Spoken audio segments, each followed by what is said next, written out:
Apriani dengan NIM 1202411009. Saya Nurul Sianding dengan NIM 12024111014. Ini adalah kisah dua orang kakak adik. Saat itu, keduanya bercingkrak kegirangan, menari, bernyanyi, berpelukan, terus menari, tidak peduli keadaan cuaca. Tarian mereka seolah diiringi siamang hitam, siulan elang yang dengan mata yang awas mengelilingi puncak bukit, mengamati tikus-tikus pohon mencari makanan. Dua mereka terkagum. Berkali-kali mereka mengucap mata tak peduli apa yang ada di hadapan mereka. Sebuah emas. Seolah semuanya adalah mimpi, bukan fata morgana dan bukan pula ilusi. Ini emas asli, emas sebesar kepala kuda yang terpampang nyata di hadapan mereka. Semula keduanya ragu untuk melakukan pertapaan tersebut seperti yang diwaksudkan oleh suara yang datang ke dalam mimpi mereka berdua, yang berisikan, "Pergilah ke puncak Pinapan, bertapa dan berdoalah di sana. Opung Mula Jadi Nabolon akan mengabulkan doa kalian." Berawal dari mimpi yang aneh di siang bolong itu, kala mereka tertidur pulas kelaparan membuat mereka nekat merebus batu, berharap itu bisa dimakan. Mengisi perut yang sudah 2 hari tidak dihinggapi makanan secuil pun. "Abang, aku lapar sekali, tak sanggup lagi menahan rasa lapar ini. Masalah singkong untukku," ujar Purba kepada pemuda tanggung yang tergolek lemah tersebut. Mereka adalah kakak beradik yatim piatu, Lingga dan Purba. Hidup dari belas kasihan tetangganya. Kadang mereka membajak sawah sebagai buruh upahan, dan bila di musim panen tiba, mereka menjajakan tenaga untuk membantu tetangga yang menuai. Sesekali mereka mencari kayu bakar ke hutan di kaki gunung Dolok Pinapan tersebut dan menjualnya kepada tetangga-tetangganya yang kaya. Sebagai gantinya, tetangganya yang baik hati itu akan memberikan beberapa muk beras atau ubi atau apa saja yang bisa dimakan. "Aku sudah memasak ubi, Anggia. Bersabarlah sedikit," ujar Lingga.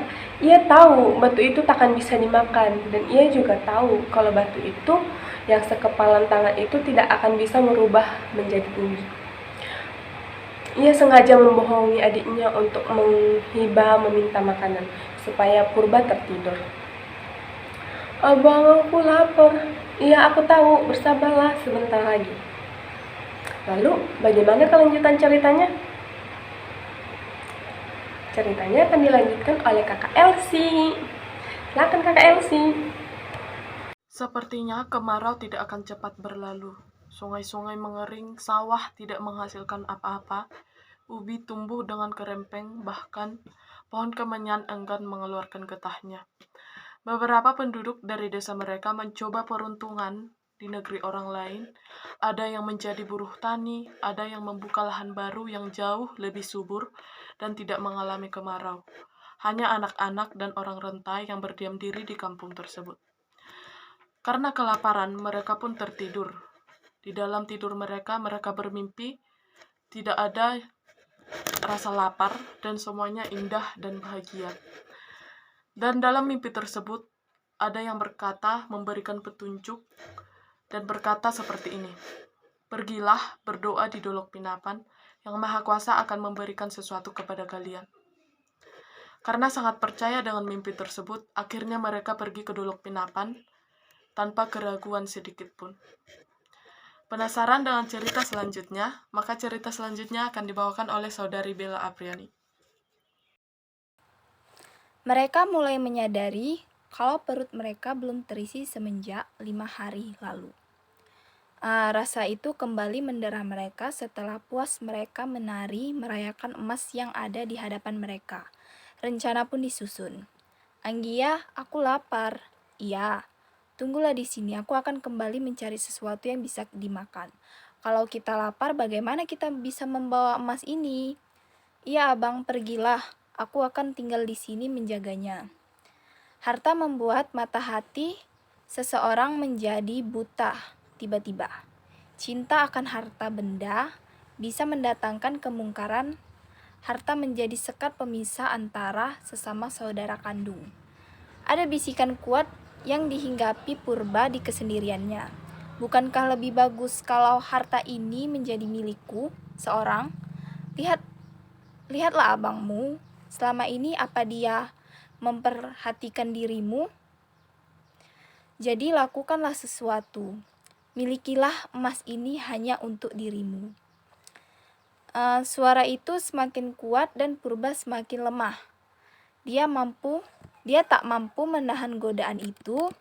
Pada akhirnya, iblis menang atas dirinya.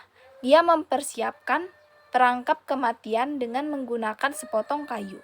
Ia membuat lubang di jalan yang akan dilalui Lingga. Lalu di dalam lubang itu ditaburi semak belukar, berduri, kayu runcing, batu-batu yang tajam, dan apa saja yang mencelakakan nyawa. Bila terperosok ke dalamnya, iblis tertawa melihat hasil kerjanya. Tergesa, Lingga pun berlari kecil. Ia tak menyangka akan terperosok ke dalam lubang yang dibuat oleh Purba. Terjerembab dan lengkingan kematian menghantarkannya ke alam baka. Ususnya terurai dan kepalanya pecah, mati seketika. Purba bersorak kegirangan dan kembali dia menari seorang diri seperti orang yang kesurupan. Kini hanya dirinya lah pemilik emas itu. Ia membayangkan menjadi seorang yang paling kaya di kampung itu. Matanya tertuju pada bungkusan yang dibawa abangnya. Dan tanpa pikir panjang, ia pun menyantap makanan itu. Pandangannya mengabur, kerongkongannya tercekat. Ia merasakan darahnya berhenti mengalir seketika, seolah seluruh tulang-tulang lepas dari persendiannya. Perlahan, ia pun menghembuskan nafas terakhirnya. Detik berganti, menit berlalu, hingga bertahun-tahun lamanya, tak ada yang tahu kemana emas sebesar kepala kuda itu menghilang. Hanya lumut yang mengering menjadi saksi keserakahan kedua kakak beradik itu. Lolongan kematian keduanya disaksikan oleh tatapan lali, hulis-hulis atau elang di atas sana, seolah tahu dan mencium adanya aroma kematian di puncak bukit yang sepi itu.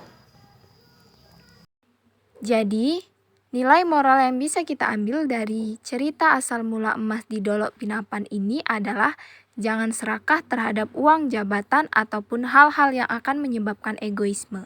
Karena dimanapun perbuatan serakah ketamakan akan membawa kepada kehancuran.